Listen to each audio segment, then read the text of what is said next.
Good evening and welcome back, Poetry Lovers. My name is Z.M. Wise, and here we are with Miss Vanessa Zimmer-Powell, and we are here to talk about ekphrasis, her lovely writing, and what she does for the poetry community. So let me first start out by asking you, when did you realize you had the creative gift? And how did that spark? That's interesting. I mean, I've always loved poetry since I was like 3 or 4 years old. My grandmother gave me a little poetry book, which like as soon as I could read, I was reading poems, and so I've been writing poems ever since I was a kid. So I don't know if I ever realized wow, I have this gift. It's just something that's always been a part of me. I see. Do you have any key influences when it comes to writing in general? I mean, we have there's so many poets that we have access to today. I mean, just even living in Houston, I'm just thrilled with all of the poets around. I'm in a great writing group that inspires me. Our Houston Poet Laureate, Robin Davidson, inspires me. Living in Houston is just awesome. And then there's all the poets that come before. So I don't know that I have a favorite poet in mind, but I just love poetry in general. Good answer. Love it, love it. Can you tell us a little bit about the program Words and Art and what that entails and how you became involved in that? So that's Mary Whipple's program. She started it, and she started doing it at Rice Gallery, which now she's kind of moving it around. She's got one going on with the Manila collection, and then the Contemporary Arts Museum. And it's really fun. I love doing acrostic poetry about art, and so it kind of gives me that outlet. So we go on this journey. We go to the art gallery. She'll select it. It used to be an installation, but now because it's at the Manila, there's like an exhibit. So we had this entire exhibit to explore.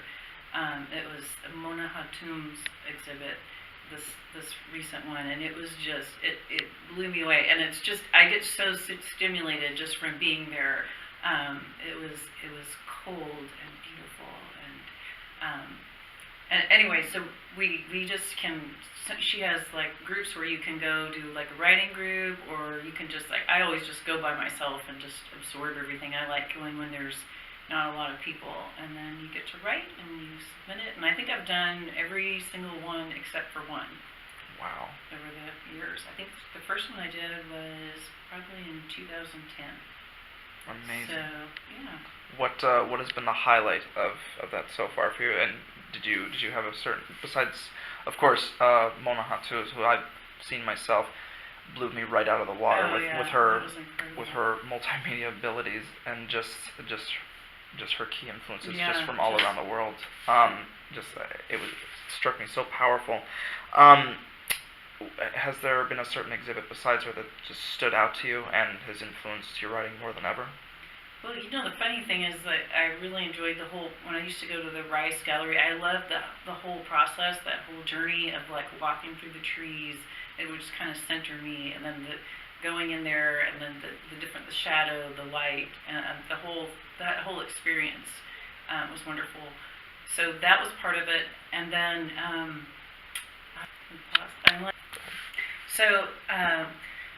one of my favorites was Anila Aga Kayam, or Anila Kayam Aga. Quite all right. Yes. Anyway, she was from Pakistan, and she was from a Muslim family, and she was not able to go actually into the mosque as a woman, and so she actually went to the Alhambra in Spain as an adult, and she was just struck by the beauty of this mosque, and kind of saddened that she'd not been able to participate in that as a child. And so this space that she created at Rice Gallery was kind of reflective of that. So she had this was this cube, and it had light flowing through it. I can't remember the wattage, but it was really intense, and it cast these shadows on the wall, and it was the patterns of like it almost looked like you were in a mosque, but it was like her interpretation of the patterns and the repetition, and that I just found really profound. And just actually walking through Rice and the campus and the shadows from the trees, that whole experience, the shadows cast upon all of us, and then the patterns that we're all subject to, and that her space that she made was a space for everyone. Like the shadows of her lamp, it was for everyone, for anyone who entered the space. And so I was really impressed by that. But there were just so many. There were so many excellent ones, but that's one that's kind of standing out right now. Definitely. That seems so powerful, so prophetic. Yeah. Goodness. Expanding more on acrostic poetry, honestly, if it wasn't for you, I probably would never have heard of the term. And it goes way back. It's that brilliant collaboration between poet and artist, and sometimes vice versa as well. Plenty of artists have drawn pieces, whether it's a collage or a painting or a sculpture of a certain part in a poem. Right. And of course, William Blake goes both ways. When did you first discover that, and how have you become so immersed in it? Well, I mean, when I was a kid, my mother was like a really talented artist. I mean, she's really good. If she's not, she was always drawing, and I guess she inspired me with art. I lived in New Orleans when I was really little, and she would take us to the Museum of Fine Arts in New Orleans. We would go to that, and I've just always been interested in art, and I've always liked poetry. So at some point, they kind of merged. And I have to wonder too, since I've been in Houston, I think I've been writing more, and it might be because of Mary's words and art. And actually, now that I think about it, I was at some kind of writing. There was a writing gathering, and this man said, "Well, do you have a manuscript?" And I said, "No, I don't." And so then when he asked me that, I started thinking, hey, I should put together a manuscript. And so then it just kind of evolved, and I started writing more and more acrostic poems, and I love it. So Definitely. Do you have any advice for newcomers in the arts, whether it's auditory or written art or visual arts? Any advice at all? as far as like doing the work as an artist, I suppose, or as far as writing poems about art, or well, I mean just in general, like somebody who's involved in the creative arts at all, like no matter what the medium is, really. I mean, just love it. I mean, just love being in it. I mean, I love that feeling of going into like the trance-like state of my work, of the writing. Going into the zone. Don't write for somebody else. Write for what. For the experience, right? For just the passion of being in the zone, being connected to the art. I love where the art takes me. Like a lot of times when I'm looking at a painting, it will inspire a thought, and I'll start doing research. Like I've learned so much just from doing this. Singer-Sargent exhibit, I was fascinated about his relationship with women, and I started doing research on some of the women that he painted. And so that's just one example of why I love it. So just love it and just see where it takes you. Definitely. Well, wonderful. Before you share a few samples with us, would you like to promote some of your work, or where can we find you? Okay. Well, in the summer of 2017, I had this Woman Looks Into an Eye. It was published by Dancing Girl Press, and it's a small art press out of Chicago. And so you can look them up online, and that book is there. Or if you happen to see me out around town, I usually keep a couple of copies around. I love to go to Archway Gallery. I do the third Thursday of the month. They usually have a reading, but tonight, of course, this will probably be aired later, but we are doing an anti-Valentine's Day reading, so it's on Friday. But most of the time it's the third Thursday. I'm usually reading there and have copies of this book. And then this is just an old book, an oldie but a goodie that I have that I did myself. So I usually have this around. It can just be found with me. Splendid. And then those are the books that I've published. But then I'm in a bunch of other books, and I just brought a few here. So this just came out, and you can purchase this actually from the Museum of the Big Bend. So you go online to the Museum of the Big Bend, and you can purchase this there. And it's a collaboration of a bunch of, amazing poets in the Southwest area. And even our Houston Poet Laureate, Robin Davidson, is in this book. So I was really excited. But she's just one of just a bunch of amazing poets in this book. What is really nice about it is it's a collection of photographs and poetry, and it's actually Jim Bones. It was Jim Bones is the photographer, and he did the project. So this is it's really beautiful. I'm actually going to buy some more. And then this one, I'll just show you the two that just came out. This was a really fun one, Weaving the Terrain. And this is 100 word Southwestern poems. And there's a bunch of great poets from the Southwest in it. A lot of Houston poets in there too. Wow. And so the challenge was to write a poem that's exactly 100 words. Exactly. No more, no less. I loved it. It was so much fun to do. Yeah, it was like I was speaking earlier about it as making a poem puzzle. So yeah. What did that consist of? I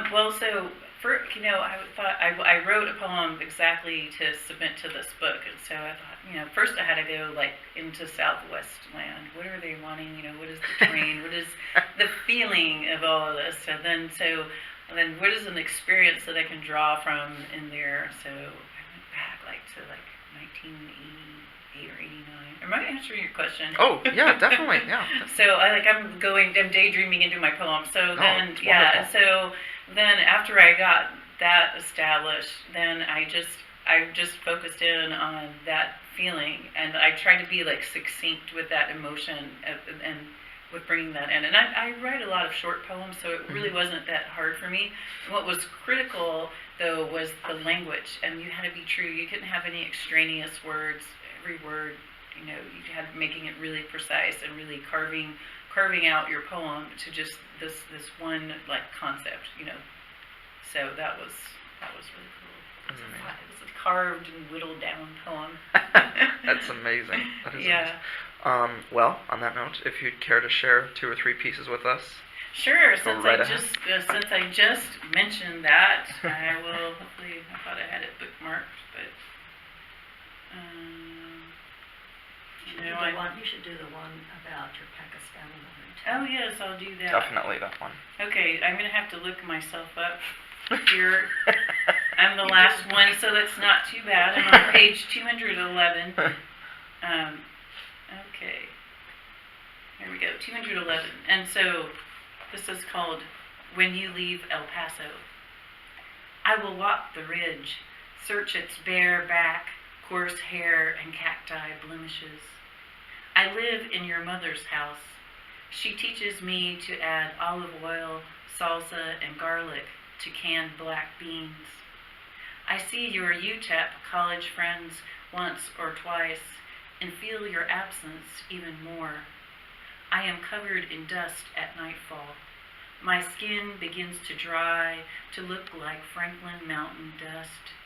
I disappear into night, abundant stars, moon. Let my tears soak everything you leave behind. My camera is my best friend. She teaches me Chihuahuan desert to be cracked with sun, lunar, scrub-like, alone. So there's my little 100 words, exactly. Splendid. And then, so what was the other one? Oh, I was talking about, let me get to, this is my little Acrostic poem. It's called Shadow Sonnet, here in the back. And so I'll just give, so you all know now the background of this poem. And it's called, and it's a contemporary sonnet. Oh, cool. Shadow Sonnet. I know the shadows of oak at this hour, They traced their lace on the homeless body at the edge of campus, on the students who need the calm of shade sometimes. And then there's me, the interloper, collecting intersections formed by absence of light, frottage that linger like dark henna, or a smell that I carry when I leave, the presence of a stranger. She was breathing into a respirator and smelled like orange ivory, if that exists. You know, I carry her into traffic, the patterns of truck, shadows, a freeway where we do not move. Each car spreads its gaunt halo of anger or light. Ooh, that gave me goosebumps. Goodness, that is beautiful. So yeah, that was fun to do too. I wanted to do something that I wanted to break the pattern, so I chose the sonnet structure, and then I broke that up. So I started out, and then I even have the turn, and then after the turn, things fall apart even more. So that was fun to do. That's wonderful. Experimenting with certain forms is such a delicate and such a fun art itself. Yeah, yeah. Well, any final words for the viewers? Thanks for having me here. It's been fun. Wonderful. Okay, great. This has been Miss Vanessa Zimmer-Powell. Thank you very much. Poetry lives.